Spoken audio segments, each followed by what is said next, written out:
We're back with 3rd and 3 with Coach Roger Holmes, joined as always with the coach. I'm Jason Holcomb. Coach, we were able to get off the schneid, got us a good solid win, had some really great standouts. Talk for a minute about some of our seniors that stepped up and played hard for us last week. Well, it was good to get a win again in what could be the final game in the Shamrock Bowl for this season. Northeast Macon came in and took their opening drive, went down the field and got in the end zone, and our kids never panicked and responded.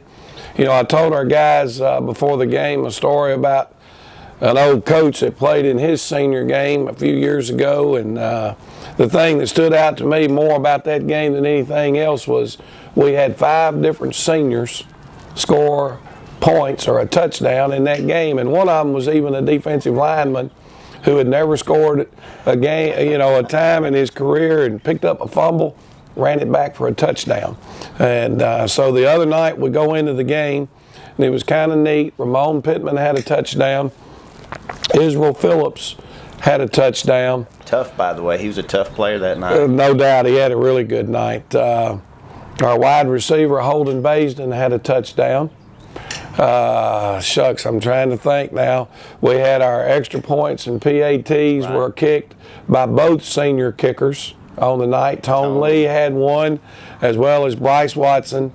And we had another senior get in the end zone, and Malik Jones, our tight end.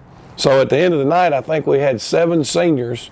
Kadarius Mack, a senior, called a 2-point conversion.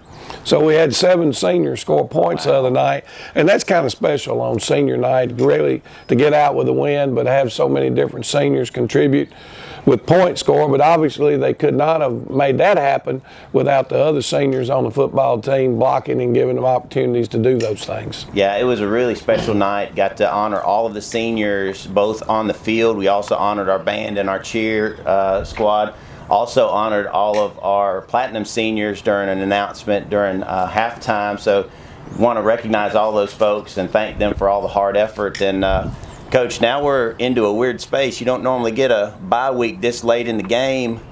What's this like for your staff and for your kids? Not to fool y'all, they're not off. They're not hanging out in beach chairs in this cold weather. They got work to do. Talk about a little bit of that. Well, we were able to go ahead and collect some film on Washington County from some of the earlier games, and the staff worked the weekend just like normal, just like we were playing Washington County this week.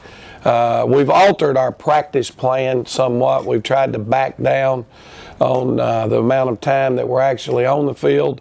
And backed off on contact for the course of this week, trying to let bodies heal, but we're still trying to train the mind, trying to maintain our conditioning with some running and those type things. But, we've gone out, we'll spend 3 to 4 days this week on the field getting prepared for a 3-5 defense, which we haven't seen in a little while, and a little bit different version of the spread offense that Washington County's using.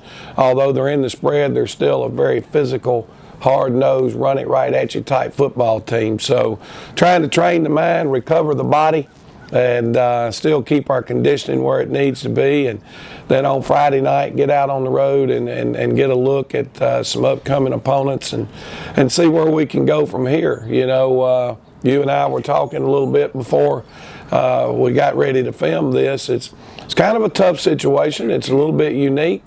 Our football team, with playing a great game and getting a win at Washington County, can finish this regular season at 8-2.